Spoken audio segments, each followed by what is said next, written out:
So good evening, everyone, and thank you for joining us for this very interesting session on Village Canada plans for an intergenerational village in Ottawa. SSAO is very pleased to have Terrance Hunsley, the chair of the Village Canada Consortium, join us. Terrance has had a highly successful career leading national and international nonprofit organizations. He's been a public policy consultant to all levels of government and has taught at Queen's University School of Policy Studies. He's a senior fellow of the Pearson Centre, a dynamic think tank, and remains very active in the public sphere, currently authoring a book entitled We Fell into a Welfare State, The Promise and Performance of the Baby Boom Generation, which a book captures it. We're fortunate to have talented visionaries like Terrance to lead the charge for alternative models of housing for older adults. Terrance, we're looking forward to what we know will be an extremely interesting presentation. So welcome and over to you. Well, thanks, Trish. I'm not sure I can live up to that introduction, but I'll do my best to present what I think is a pretty interesting story. And so, first, a bit of history. A few years ago, and as it turns out, I guess at about the same time that SSAO was being formed, a seniors group attached to a community association in Old Ottawa South began to advocate for primary care and housing options. Our activities attracted people from beyond our community, so we expanded our boundaries to some sort of undefined part of central Ottawa, um, and really meaning almost pretty much all the city. We don't have boundaries anymore. And we expanded our subject matter to beyond primary care and housing options to include home care and technology for seniors. And we decided that our approach would be to become a catalyst for innovation. The idea would be that we would try to find ways to engage the community in actually doing something concrete to put something ahead, to move something ahead. So we created an organization called the Seniors Health Innovations Hub. We set up teams for the four areas of focus, and we began to engage the broader community, including advocacy groups, community associations, local service providers, churches, academics, politicians, and so on. And we would first take the area of interest, study the area, try to identify where we could make a positive change. Our housing team first carried out a community survey on housing needs for seniors, and then spun off an organization which is now called Abbeyfield Riverside, which is working to raise resources to build a co-living residence. When the federal government announced a community consultation on the future of a large tract of government-owned land called Confederation Heights, we got together with a few organizations in the community and service providers, and out of that emerged a group called the Village Canada Consortium. The picture that you see here is actually a student's visualization of our project of an intergenerational village for seniors, students, and adults with disabilities, developed in the class of Professor Jerry Hacker of the School of Architecture at Carleton and a member of our consortium. We haven't made any design selection at this point. This was used because it has a kind of a good perspective on the land. It shows the existing buildings in the background and a partial view of the property. The student exercise was limited to 250 units, but the village will exceed that housing probably more than 1,000 residents. On September 19th, just the Friday past, the Village Canada Consortium, met with Canada Lands Company. I'm going to start using a few acronyms here. I think the CLC, which is a federal organization responsible for development of federal surplus property at Confederation Heights.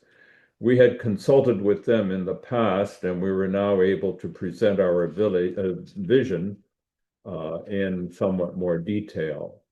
And we were happy that they agreed that our vision aligns with their master plan, but they have more steps to go through before a commitment can be made. We've agreed to meet again in a month to discuss progress.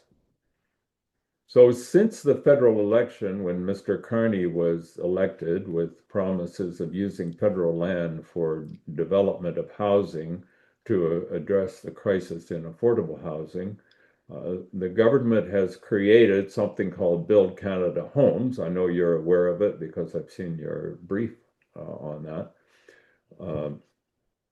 And the Canada Lands Company is being amalgamated with Build Canada Homes and will report to the Minister of Housing.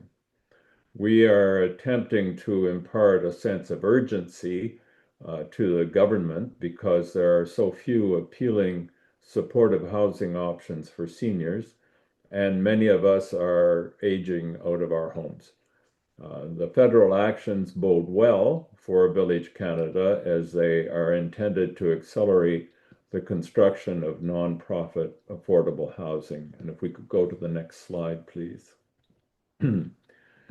So, as I mentioned, the area where we want to build is called Confederation Heights, and our local MP, Yasser Naqvi, did commit his support to our vision in advance of the election and continues to support us. Confederation Heights in Ottawa is federal land encompassing some 465 acres, located about 5 kilometers south of the Parliament buildings. The whole package is slated for development, but at rather a leisurely pace. Canada Lands tends to look at time in units of decades, unfortunately. But we are trying to convince them and Build Canada Homes to put us at the forefront of the process. Hence our rather pretentious name, Village Canada. We obviously came up with it with the idea of convincing the federal government that we would do something that they would really like. So next slide, please. Within Confederation Heights, the part that we are hoping to get through a long-term low-cost lease is called 875 Heron Road. And it shows here as a kind of a triangle that you may see, and it's bordered by Data Center Road. It has two unused CRA heritage buildings surrounded by parking lots on a 23-acre site.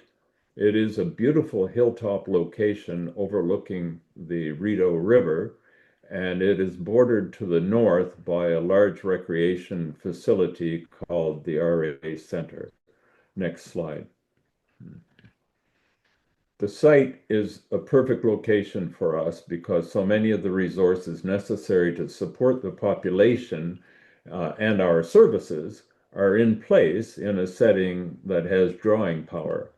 Village Canada will not only present a unique identifying model to visitors coming into the city, a factor important to the federal government, but will be visible within the sight lines and catchment areas of important institutions and communities that it will draw from. Now, although we're calling this a model community, it will be easily integrated into the life of the city and into the larger scale development that will evolve over time on Confederation Heights. Now, again, I have to admit that you're going to detect a certain promotional tone here. as we used a number of these slides to present to the Canada Lands Company. And because this area is surrounded by very diverse communities and by the land that will be further developed, it will not become an isolated institutional setting. Next slide, please. So we're promising that Village Canada will put Canada on the global map for innovative housing options and efficient wraparound services, maintaining independence and enhancing aging. At the same time, another population in transition, post-secondary students, are facing severe housing shortages in Ottawa, are being shamelessly exploited, and are simultaneously pushing up housing costs.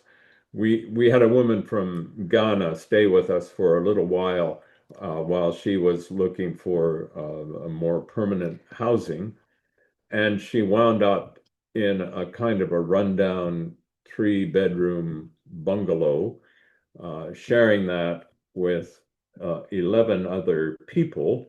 And the owner of that bungalow was bringing in $9,000 a month. I guess I forgot to mention that she's a student. She's an international student. But anyway, $9,000 a month for a rundown bungalow seems quite a lot, and you can see the effect that it has in local neighborhoods. Village Canada will be an elegant solution, offering an intergenerational, diverse community and community-based services with the efficiency of full spectrum care, while also freeing up family homes in residential neighborhoods. Now, I also need to clarify to you that we are still in the beginning phases of this journey. We're still bringing people together to talk about what can be done and to take advantage of the political context to try and secure the land. The details of the village are being worked out as we go, yet we feel that we have to move ahead quickly while the federal iron is hot, because in 5 years, the majority of the baby boom will be in their 70s and 80s and moving into the age of frailty. If they are to be helped to remain independent, we need to put the resources into place now. So next slide, please. This is a list of our current membership, and we are still growing. It's a kind of a grassroots process that's going on, and once the idea was planted, we have had a continuing stream of interested organizations, and we are still meeting with others who are interested in joining with us. Some of the organizations are initiating capital expansion planning on their own, given the exploding need for accommodation and care. But together, we see this as a golden opportunity to be innovative and to create community synergy. However, our diversity, while strengthening us in the community, also presents challenges. This will not be one development initiative, but many. Our communities of interest and their sources of support are many and varied.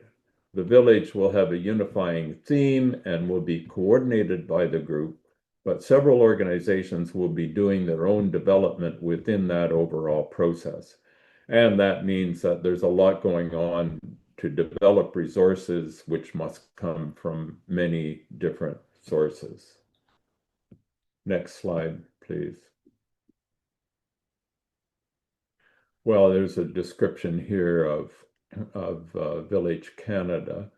It will contain extensive housing options, long-term residential care in new model residences, a community health center, a community social service and senior support center, group home residences, co-living for students and seniors, a medical clinic and diagnostic services labs with chronic disease and rehab medicine support and maintenance, recreation, and exercise facilities, as well as social integration services, all of which will also be serving neighboring communities. The students will be welcomed as co-residents, but also provided employment opportunities and professional practicum locations. Next slide, please. And a few of the other innovations that we are hoping to develop on the land. So we're pointing out to the government that as Canada is the country with proportionally the largest post-war baby boom in the Western world, it is appropriate that Village Canada serve as a national model. So we're asking Canada Lands and Build Canada Homes to join with us in this innovation, with Build Canada Homes possibly becoming the primary developer. We have had no indication yet as to whether that will be possible, but we're early on in the process. Next slide, please. So the development will be phased. And in the first phase, we're looking for support to start right away to convert these existing heritage buildings to village uses. The 10-story building would be a combination of student accommodation and Abbey Field co-living kind of models, where, for example, an Abbey Field home might be one floor of that building. The 5-story building, the long one showing next to it, would be converted to studios and with a few 1- and 2-bedroom apartments. And the main floor of the 5-story building and the addition that you see out in the front would become a multicultural food court and event venue. Next slide, please. With other developments to come in phase 2, as we're able to get through the development process and get funding in place. I should just mention number 6 on that list. This whole area, Confederation Heights, has a large number of federal buildings on it, many of them, almost I'd say most of them, unused. But they're all heated and cooled by a district energy source.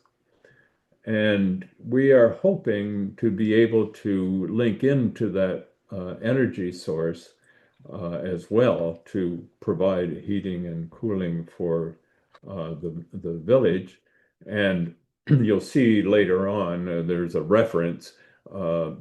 There is a kind of an initiative within the federal government itself to update this energy system to make it much more sustainable and environmentally friendly, and to do things like using the water from the Rideau River to cool the buildings. And so there's a kind of an interesting kind of environmental dimension to what we're doing. Next slide, please. And then the final phase would be development along the west edge of the site, where there's some substantial work and site preparation which needs to be done. And in the next 2 or 3 slides, we'll just see some of the designs that the students had come up with to take a look at this. So the next slide, please. I won't spend a lot of time on these because they're very useful in getting us to think through various aspects of the village, but they're also very early on in terms of design thinking for the village. Next slide. This is actually kind of another view of the one that you saw on the beginning slide. Next slide. And the next slide. Here you just see some scattered buildings around. Next slide. This is kind of one of the more dramatic designs that the students came up with, a cloverleaf design, which looks amazing, especially if you're up in the sky. But if you're on the surface, I'm not sure. It might look a little more institutional. I'm not sure. The next slide, please. And just another view, another concept for the way that the village could be constructed. And the next slide. So a list here of what we need to do to proceed. We first need to secure the land. This is what our whole initiative has been aimed at so far. We're getting close, but we need to have a commitment that the land can be available subject to an acceptable proposal, probably with a long-term lease and with potential equity funding by the federal government, especially with the existing buildings. Those existing buildings are currently full of some environmentally bad stuff, which is going to have to be moved out. And so there's quite an extensive amount of repurposing and rehabbing of the building that will have to be done. So we're looking for support for a feasibility study to be done on that. We're going to be seeking funding for development planning and for our own incorporation and our operations. We have, and you might have noticed that one of our group is the National Innovations Hub called AgeWell in Carleton, and they're working on the kinds of technology that can be used to support the aging population that can be incorporated into the development of the village. And as you can see here, there are some other processes as well. But we will continue in the interim, building community involvement and support for the initiative. Next slide, please. So all in all, we feel that this can be a win-win situation for residents now and in the future and for the federal government.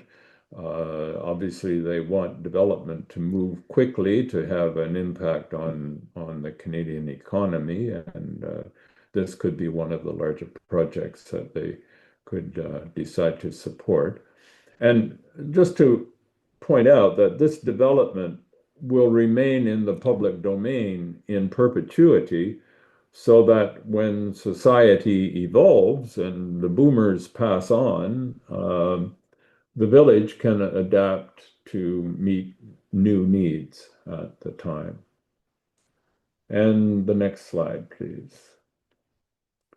We have a lot more to do. We have to, as I mentioned before, incorporate, define our responsibilities and coordination, engage with municipal and provincial governments, complete the village design, go through funding applications, and we welcome your questions and your advice and your assistance. We think that our meeting with the Canada Lands Corporation may have been a turning point. They're positive about our village and are going to explore if they can speed up the process. So we keep our fingers crossed. And with that, I think I'll stop and take any questions or comments or suggestions that you might have. Thanks so much. That's a wonderful view of your vision. And if they fund it, and we hope they do, it certainly will be a model for a lot of other people and for a lot of other places across Canada and the world probably.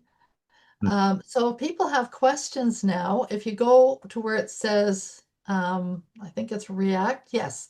If you go to your React button, if you have one, there's a raise hand option. There you go. A few of you've done it. So I'm going to start with Margot as a question. Thank you. Thank you so much. That was very, very interesting, Terrance. I have a really simple question. It's probably impossible to answer without a lot of hedging, but what kind of timeline do you guess the different phases that you're envisaging might take? Phase one, I think, is going to be like about 2 years.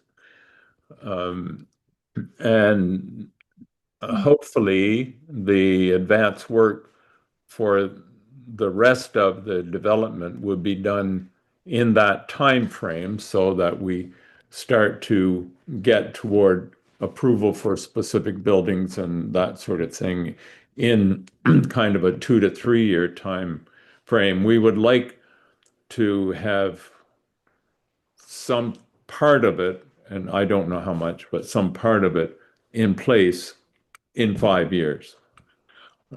That's kind of our our hope. Um, we've advanced that with the federal government, and they're not saying that we're crazy. So it's Always a good possible, sign. but we don't know, you know. Okay, that's great. Margot? Okay. Jillian and then Pat. Jillian? Hi, thank you, Terrance. That was wonderful. Just a couple questions. So I'm actually here. I live in Durham region. I live and I work in Durham as well. So I'm the CEO of the Alzheimer's Society in Durham region, and we actually have a very similar concept with our local university that we're trying to work on. And so learning from some of the things that you said, I feel some of those things that we've run up against. I just was curious because some of the things that we're working on right now is around the terminology around using village, partly because it's been used in long-term care models for people living with dementia. I wondered if maybe that was something to think about. I also was able to travel to Denmark last year, so I was able to tour their dementia town that's there, as well as it's a place called Generation House. And so I was just looking at sort of pulling some of that stuff together. I mean, some of the models that exist elsewhere in the world are phenomenal, so obviously we can learn a lot from that. Um, but I was curious too sorry, there's a bunch of questions in there, but um, with going after sort of a more national approach, and so I know you were mentioning sort of the Jennifer McKelvey and the housing and Build Canada Homes. That's what we actually haven't, we've sort of been focused more on local and provincial, but I feel like that's been our stumbling block. So I'm wondering, like, did you try to do something more regional to start and had to sort of move up into more national approach? Because I feel like for us, where we've really struggled is getting municipality buy-in and maybe going after more of this sort of the Building Canada homes where there's some financial incentive there might be helpful. So, Yeah, I can say that we haven't done very much with the province. We've been quite deeply involved with the province through our primary care team, mhm. but in the housing area, that's an area yet to be explored. Although our Abbey Field Riverside group has had some indirect contact with province and the potential for some funding there. But that's kind of looking at a specific development. We do have the support of our counselor, our city councilor, and we've had a bit of kind of ongoing relationship building with the municipality, but we need to do a lot more with that. Um, Really, quite frankly, I think we're sort of being opportunistic on this. We saw we were aware of the development of Confederation Heights for quite a long time, but we knew that Canada Lands Corporation, was saying this development is going to go through in the next 20 to 40 years. Uh, and they've had that orientation for a long time. It quite frankly, I think, has to do with the way they are financed, because the longer they hold a piece of land, the more valuable it is, and they've usually sold it for the highest price that they could get. But when we understood that the Liberal government was going to put an emphasis on generating economic activity through housing, and Mr. Carney was repeating again and again that he wanted to speed up bureaucratic processes. We decided to kind of Yeah. put our eggs in that basket for a while and see how it works. And so far, Yeah, that's we're great. getting encouraging sounds. Yeah. Yeah, I think we've felt that sometimes, and the same thing, heritage buildings identified, not really a clear plan as to what's going to happen with them. Some of the municipalities dragging a little bit as to what they want to do with them, the money, all of those things. And it's really too bad because some of the buildings are perfect, but they are now going to enter a state of disrepair. So we sort of have to act quickly. Jillian, if I can offer, there are a number of people here from Durham Region right now who are members of Seniors for Social Action Ontario. We are actually working in parallel with you right now. We didn't know what you were doing. You probably didn't know what we were doing. Yeah, no, But we're working towards the same thing. So you and I should probably talk, absolutely. and we'll see if we can support your initiatives, and maybe you can support ours, and we can see if we can get something. That would be going. wonderful. So, Yeah. okay. We're working with Ontario Tech, so similar sort of. Okay, and Yeah. we're working with Community Care Durham and several municipal councillors. So we'll see what we can see what we can get going. Lovely. Thank you. Okay, Pat? Well, thank you for your presentation. It was very interesting. Can you tell me, when you mention intergenerational, you talk about students. Can you envision obviously other generations as well in that mix, with a mix of rental and in purchase, I'm assuming. Yeah, so far, we've talked about students and seniors, and making room for some adults with disabilities.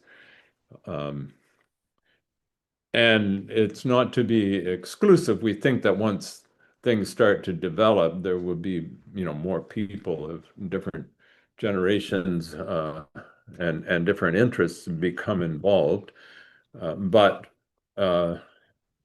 we're also aware of where there could be funding, and students and seniors seem to be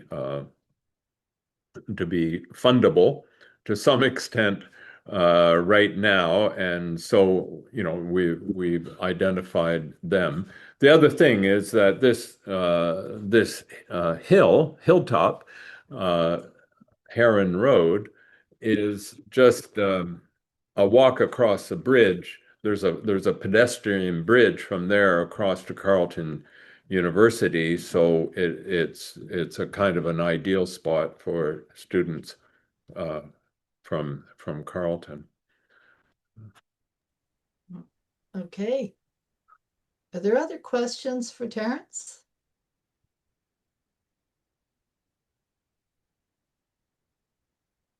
So you're getting some positive vibes from the land holdings company. I understand they're supposed to be subsumed under Build Canada Homes as well. Is that right? That's our understanding, is that they are going to be merged into Build Canada Homes, and that they're going to be asked to move their agenda forward a lot more quickly. And also that they're going to be asked to focus a lot more on affordable housing. Yes. And the federal government has come out just recently, and for a change, kind of talking very clearly about what they mean by affordable housing. Yeah. And they're saying that it is basically 30% of gross income, which was for a long time, kind of reserved for rent geared to income Right. developments. And so they want at least 20% of the 465 acres to be devoted to housing that is affordable, and we intend to make full use of that. Yeah, absolutely. And here in Ajax, Jillian will be interested, of course, to know this. You probably already do. Jennifer McKelvey is the parliamentary secretary to the Minister of Housing and Infrastructure. So we are going to be talking with her to see who the specific contacts are at Build Canada Homes who we should be speaking to. So we'll be happy to share that information once we have it, because that would certainly help move things along if we can start all speaking directly to these folks. Are other people interested in getting nonprofit assisted living with PACE wellness hubs and other things going in their areas? Like, is that something that you would like to see happen as well? Just if people put their hands up, I can go to you. Yes, Jane? Yeah, you're muted. If you can unmute.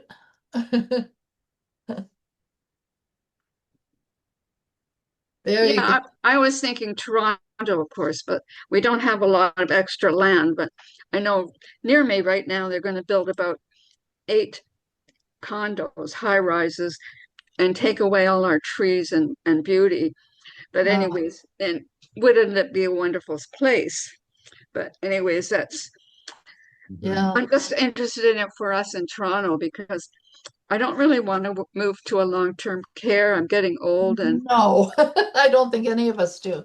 no, And that's the whole purpose of this. yeah, and so I'm involved with groups like Accessible Housing Right. Network, right? And the other group is I can't remember the name of it. Sorry, Yeah, it's interesting you but mention Accessible Housing Network, because Kate Chung has been involved with SSAO for a long time. yeah, One of the things, Terrance, that we found, if you can believe it, is that a lot of seniors housing has been built that's not accessible. And, Mhm. it seems kind of crazy to us to invest all of that time and energy Right. only to have a bathtub people can't get in and out of, or a shower yeah, they can't get in and out of.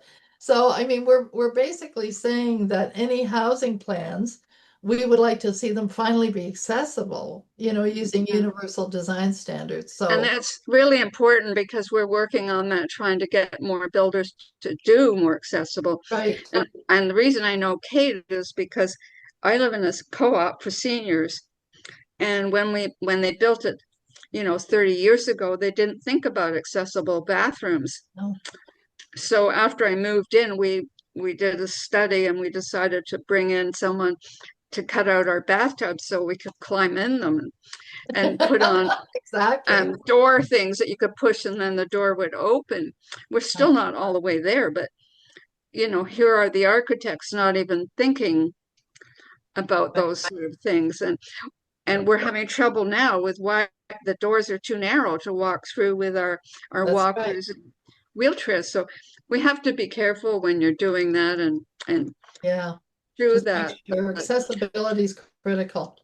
One And the of other the thing, one of and I the wanted to mention just one other thing quickly while I remember, is I was wondering if you tried to connect with Co-op Housing Federation of Canada for their support. And there's also an organization for condos as well, nonprofit condos. So you Yeah. may want to check in and see either one wants to climb in because they have a lot of connections as well. Yeah. Yes, we do. We have been in touch with the uh, co-op federation, and they have indicated that they're looking for a local co-op to be involved with us, and so that so far hasn't really advanced very much, but we're Uh, get back to them and hopefully have because we are looking for co-ops to be involved in here, but Yeah. unfortunately, there doesn't seem to be a lot of co-op organization in Ottawa, except for those Oh. co-ops that were organized back in the late 70s and But 80s. trying to build up like, because I used to work for a co-op. I used to work developing co-ops, and it was good to work with an agency or a grouping, right? Because you'd have all that information, but maybe you can get a representative from their board. Yeah. Yeah, That it's a would good help idea. a little bit Yeah. because they have contacts, they have other information that might help you along. Yeah, indeed. Now you mentioned that there's an organization of nonprofit condos. Well, there is. Mhm. When I was living in a condo once, and we belonged to an organization of condos, Oh, and I can't remember the name of it because that's way back mhm. 20 odd years ago. Yeah. And the only thing yeah, but you might find something.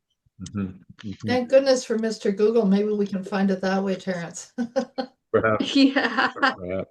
yeah, because those sort of groups to be involved would give you a little bit more humph Yeah, and a little bit more support and the kind of technical needs you have. yes. So, Yeah. Margot, did you mean to put your hand up? Yes, yes, I did. I have another question. I noticed that you have Abbeyfield, and you mentioned in your presentation that they might be part of the earlier phase to renovate, occupy a floor in the building. I applaud that. I think that's wonderful. Our my knowledge of Abbeyfield is that it's an excellent organization, and will probably be able to mobilize and produce a result that everyone will admire and engage to carry on further. There's also an organization, and several of us on this call are part of it in terms of co-housing here in Ottawa. And it occurred to me that that might be something to explore as well. We're a group that is looking for a small co-housing development, 18 households, but multi-generational, very much aligned with your vision. Mm-hmm.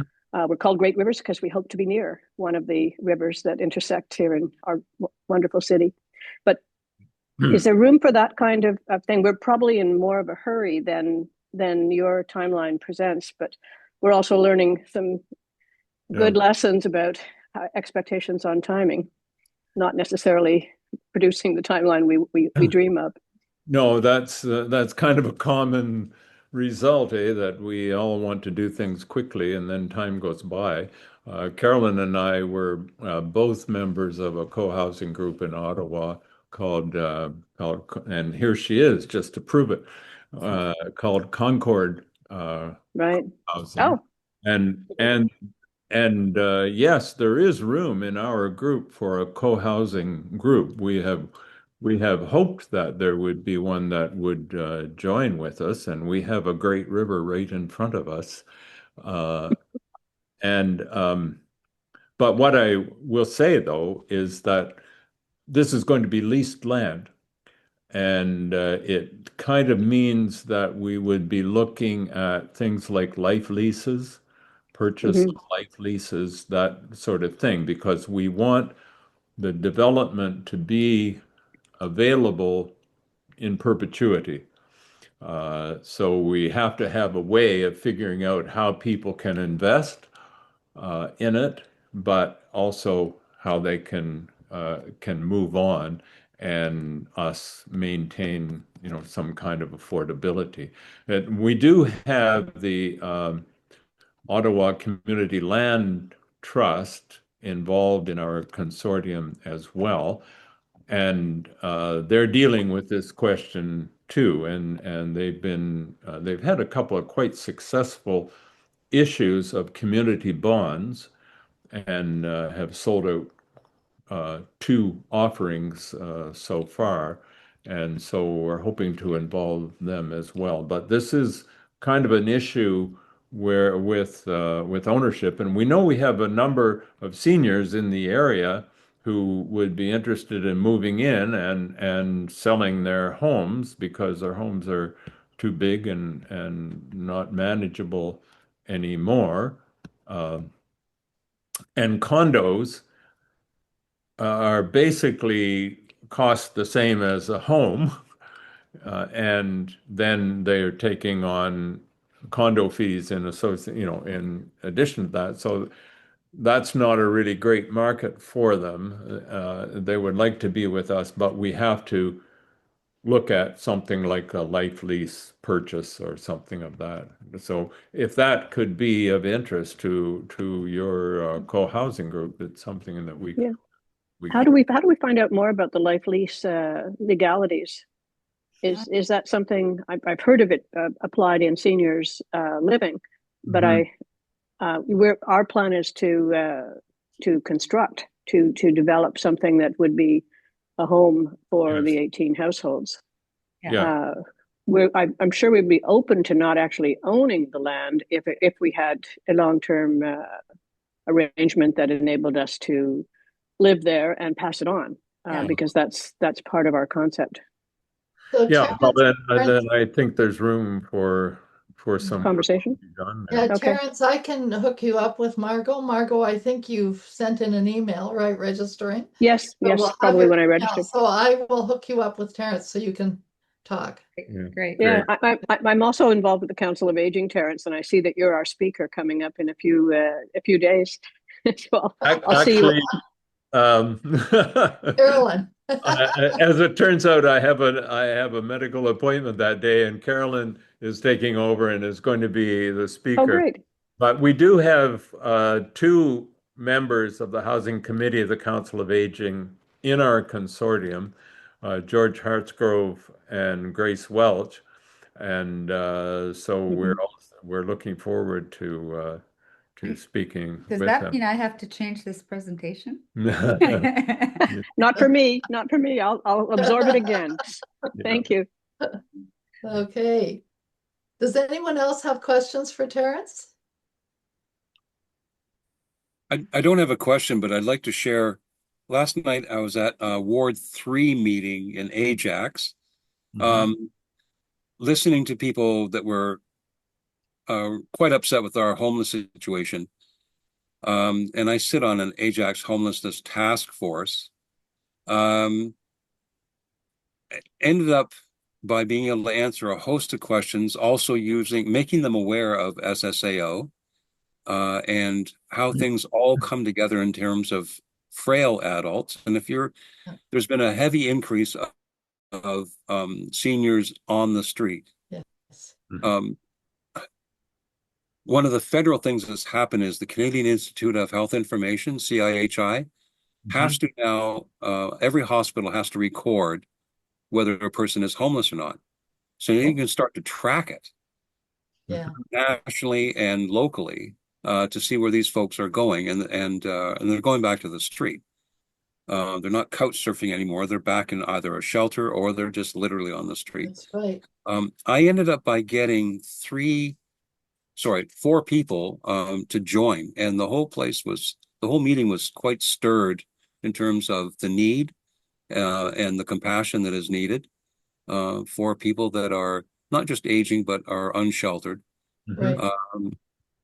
And I think I'm going to skip over to the other wards and just sit and listen to what their issues are and try to, from a ground root, regardless of politics, people wanted to donate, didn't know who to donate towards. Yeah.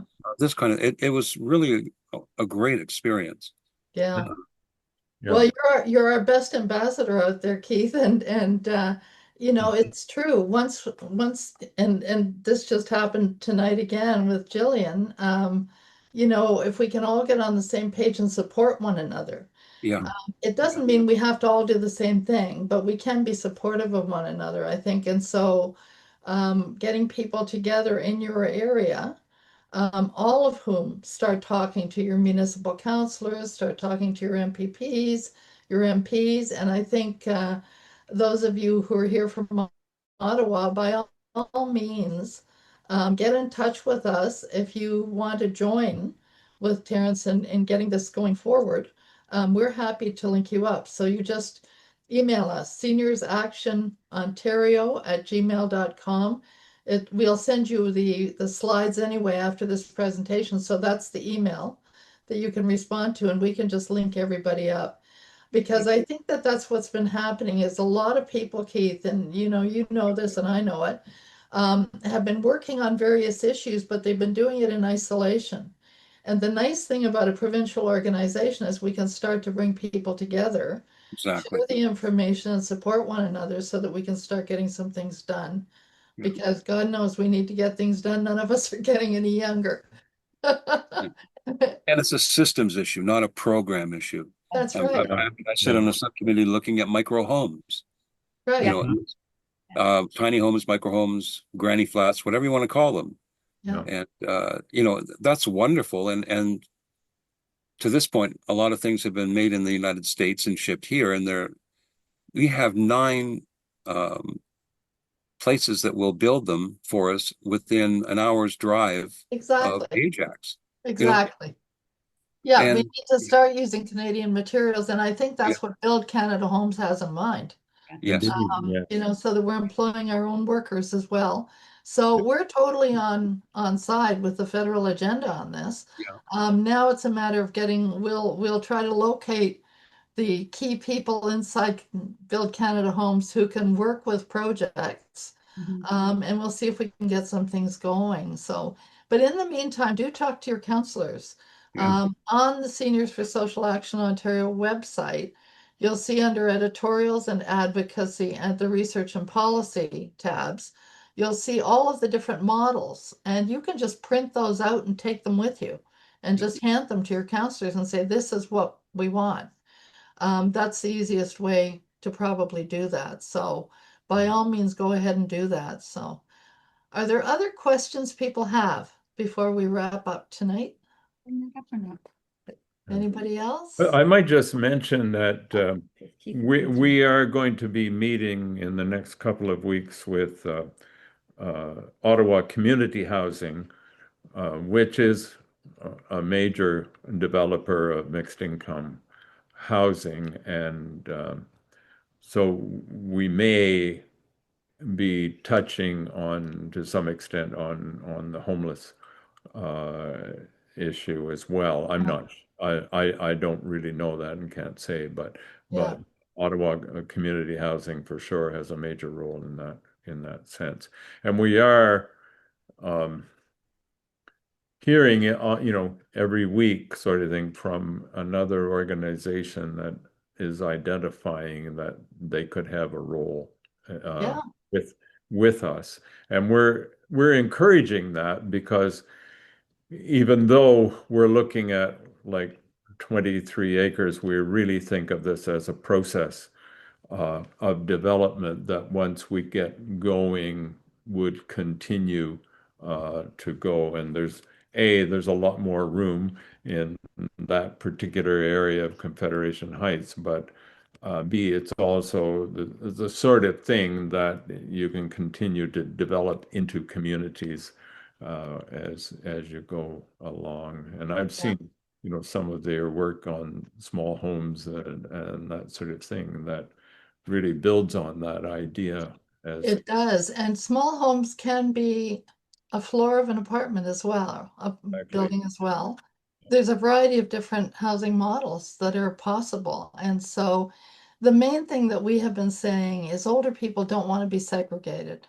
And Jillian, we talked to the originator of the first dementia village in Holland, and we gave him a hard time because we said, you know what, you're segregating people.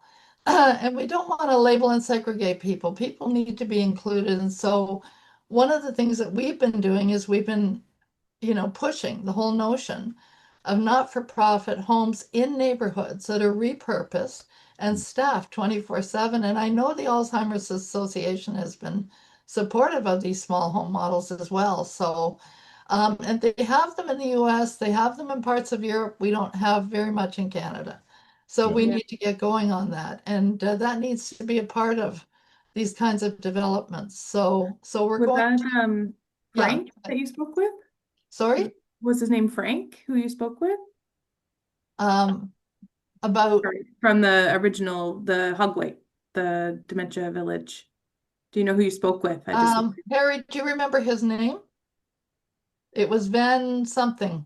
Yeah, okay, yeah. I spoke with a Jeanette, I think is her name. Okay, yeah. Yeah. And actually just funny because I asked the question about the name village because they have the rights to that and they're very Yes, they do. specific around what that looks like, which was interesting when we were in Denmark and we actually visited the Svendborg town. They were very specific as to not use village because they wanted it to be more. They wanted it to be reflective of what they were building, which was a long-term care home that they had sort of modified in a certain way. But that was interesting because they actually have that as completely open to the Svendborg town. So you can come and go freely. Yeah. It's not a closed community at all. And that also got pushback as to like, is that a safe, model? What about the risk, And I think we obviously felt when we were there that there's a lot more acceptance around risk and dementia in different countries versus Canada. Yeah. And maybe we need to be willing to look at that a little bit more, right? And not worry so much about it has to be this way and this is our model. We need That's to, right. And we're finding, these nonprofit neighborhood-based homes can be perfectly safe, yeah, without being restrictive and without being segregated from others in the community, and in fact, the community is full of resources that can be brought in as in and a the technology volunteer piece, capacity. we've come a long way, right? With the Exactly, technology piece. Yeah. exactly, Yeah. exactly. So, Terrance, I think the fact of doing this on the scale that you're looking at doing it, it can incorporate an awful lot of that. So, a lot of different kinds of models, from co-housing to co-op to small homes. And I think that that's what makes this a really, really interesting project that you're undertaking. So we really wish you well with this. And if there's anything, if there's anything that we can do to push this at the provincial or federal levels, we're happy to do that. And I believe, Keith, we're going to be talking to Jennifer, so we can probably take her aside somewhere and just say, so what's happening with the intergenerational model in Ottawa as well while we're talking to her. So Well, that would be great, Trish, and yeah, we we'll really definitely do appreciate that. it. You've made that kind of contact already in the past for us, so doing that would be super. Yeah. And I just want to invite anyone who has an interest in this, and either would like to be involved somehow or to be supportive of it, to kind of take you up on your offer to be in touch with us, and if you don't mind steering that to us, that would be great. We're doing the same sort of things as you're doing, approaching city, politicians, municipal politicians, local business people, and people from institutions, universities and so on around to try to build momentum for this kind of development. And we feel that momentum is important for us. Well, I think there are so many of us baby boomers now that a lot of us are shouting at our politicians. So that may be why these kinds of things are starting to be funded and why Ontario Health is now looking at funding small homes, and is working with us to have that happen. So that's a complete that's the Titanic turning. So we're thrilled about that. And we know we didn't do it alone. We know a lot of people have helped us. So that's terrific. But we really wish you well, Terrance, and you know that we're here if you need anything. So, and thanks to everybody for coming tonight. And let's keep our fingers crossed this gets funded, because then we have a precedent and we have a model for other places in Canada, which would be a wonderful thing. So thank you so much, and thank you, Terrance, for a wonderful presentation. Thank you all. Good night. Good night, everybody. Look at the nice